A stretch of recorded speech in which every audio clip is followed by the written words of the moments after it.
جیسا کہ آپ حضرات کو معلوم ہے کہ ہم سب کی حاضری کا ایک بہت بڑا مقصد ہے، اور وہ مقصد ہے نسل نو کے ایمان کی فکر کرنا، ان کے عقائد کا تحفظ کرنا، اور جس طریقے سے اللہ رب العزت نے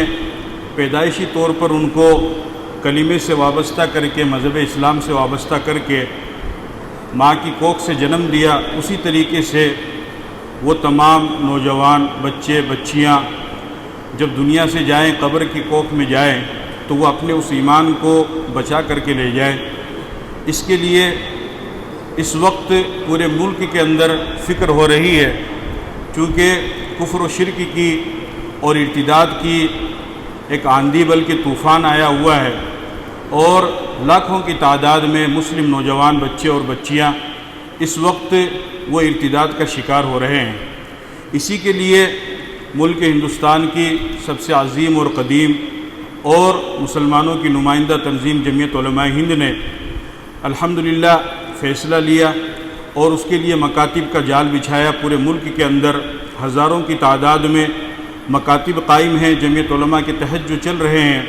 جمعیت علماء کا جو ایک عظیم شعبہ ہے دینی تعلیمی بورڈ، اس کے تحت چل رہے ہیں، اور اس میں لاکھوں بچے اور بچیاں دینی تعلیمات سے روشناس ہو رہے ہیں، اپنے ایمان اور عقائد کا تحفظ کرنے والا اور اپنے ایمان اور عقائد کو بچانے والے بن رہے ہیں۔ لیکن اس کے باوجود بھی ایک بہت بڑی تعداد بچوں کی وہ ہے کہ جو اس سے ابھی بھی دینی تعلیمات سے دور ہے۔ مساجد اور مکاتب شبینہ اور صباحی مکاتب جو چلتے ہیں، گھنٹے 2 گھنٹے کی جو تعلیم ہوتی ہے، اس سے بھی دور ہے، اور وہ محض اسکولی تعلیم پر انہوں نے اکتفا کر رکھا ہے، یا خود ان کے اندر جذبہ اور فکر نہیں ہے، اور یا پھر ماں باپ کے اندر وہ لگاؤ نہیں ہے اور وہ جستجو نہیں ہے۔ اس کے لیے جمعیت علماء نے یہ فیصلہ لیا کہ ابھی جو گرمیوں میں بچوں کی چھٹیاں ہونے والی ہے، تو ہم ان اوقات کو قیمتی بنائیں، چونکہ وہ ضائع ہو جاتے ہیں، کچھ نانی کے گھر چلے جاتے ہیں، کچھ ادھر ادھر لہو و لعب میں کھیل کود میں مشغول ہو جاتے ہیں،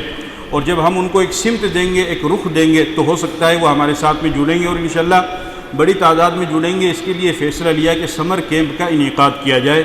یعنی گرمیوں کے موسم میں چھٹی میں کیمپ لگایا جائے، اور اس میں ان بچوں کو بلایا جائے۔ اب وہ کیمپ جو لگے گا وہ تقریباً 40 یا 45 دن کا لگے گا، اور ہمارا جو مزاج ہے اور ہمارا جو تجربہ ہے، وہ ایک بچے کو نورانی قاعدے سے لے کر پھر اماں پارہ، پھر پنج پارہ، پھر اس کے بعد قاعدہ قرآن شریف پڑھانے تک، یا اس کو ایک بنیادی تعلیمات دینے تک 2 سال 3 سال کا ہمارا تجربہ ہوتا ہے۔ 40 دن کے مختصر وقت میں عام طور پر اتنا تجربہ نہیں کہ بھئی اس کو کیا پڑھائیں اور کیا نہ پڑھائیں، چونکہ بہت مختصر وقت ہے۔ تو الحمدللہ اس کے لیے بھی ہمارے اکابرین نے ہمارے لیے راستہ آسان کیا، اور انہوں نے کتابچہ شائع کیا ہے۔ وہ کتابچہ بھی آپ کو دیا جائے گا، اور اس میں پوری تفصیلات بتلائی ہیں کہ آپ کو 40 دن کے اندر کیا پڑھانا ہے، کس طریقے سے پڑھانا ہے، کتنا سبق پڑھانا ہے، اس سے آپ کو سہولت ہوگی۔ اور اس کے علاوہ چونکہ کتاب تو محض ایک مردہ چیز ہے، کتاب آپ کو بتا سکتی ہے لیکن سمجھا نہیں سکتی ہے، اسی لیے اللہ رب العزت نے 2 سلسلے چلائے ہیں، ایک کتاب اللہ اور ایک رجال اللہ۔ کتاب نازل فرمائی، ساتھ میں انبیاء کا سلسلہ چلایا، تاکہ انبیاء عملی طور پر اس کو کر کے دکھائیں۔ کتاب یہ کہے گی تمہیں نماز پڑھنی ہے، پڑھنے کا طریقہ نہیں بتلائے گی، طریقہ پیغمبر بتلائیں گے، اس طرح قیام کرنا، اس طرح رکوع کرنا، اس طرح سجدہ کرنا وغیرہ وغیرہ، آپ علماء حضرات جانتے ہیں۔ تو کتاب اللہ اور رجال اللہ دونوں سلسلہ ہیں۔ تو اسی کے لیے الحمدللہ ہمارے اکابرین نے کتابچہ بھی شائع کیا، اور اس کے ساتھ میں ایک مہربانی انہوں نے یہ کی کہ تدریب المعلمین قائم کی۔ اب 40 دنوں کے اندر ہمیں کس طریقے سے ان بچوں کو پڑھانا ہے اور کیا پڑھانا ہے، جو بنیادی تعلیمات ان کے پاس پہنچ سکے۔ تو وہ بڑے اکابرین ہیں، بڑے اساتذہ ہیں، بڑے ادارے سے ملحق ہیں، تو انہوں نے غور و خوض کر کے وہ کتابچہ تیار کیا، اور پھر علماء کو بھیجا، اساتذہ کو بھیجا ہے۔ آپ حضرات ماشاءاللہ تشریف لائیں، پورے ضلع جھنجھنو سے، مختلف تحصیلوں سے آپ ذمہ دار حضرات ہیں، اور آپ میں سے ایک بہت بڑی تعداد ائمہ حضرات یا علماء کی وہ ہے کہ جو بچوں کو تعلیم دے گی۔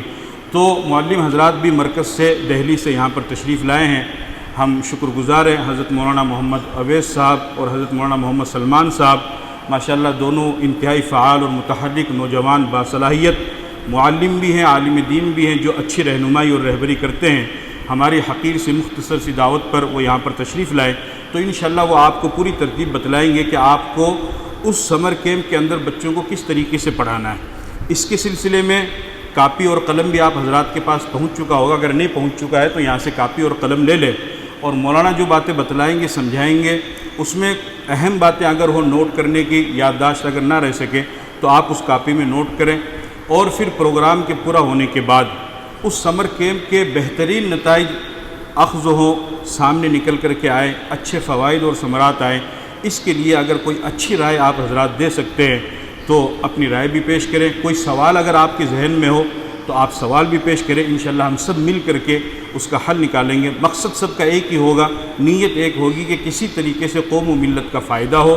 اور ہمارے اکابرین نے ہمیں جو ذمہ داری دی ہے اس ذمہ داری کے اچھے نتائج ہمارے سامنے آنے والے ہوں۔ لہذا آپ کاپی اور قلم بھی لے لیں جن حضرات تک نہیں پہنچی، اور دھیان کے ساتھ میں آپ اس پروگرام کو اخیر تک سماعت فرمائیں،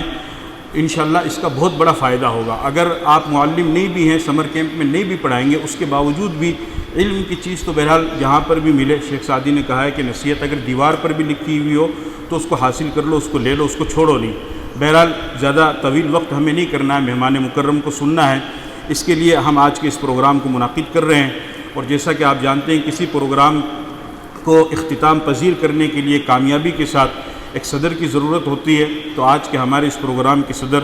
مدرسہ حاضہ کے محترم جناب حضرت مولانا محمد شوکت صاحب دامت برکاتہم وہ ہوں گے، ابھی یہاں موجود نہیں ہیں، وہ تشریف لے آئیں گے، ان کی صدارت میں یہ پروگرام انشاءاللہ چلے گا۔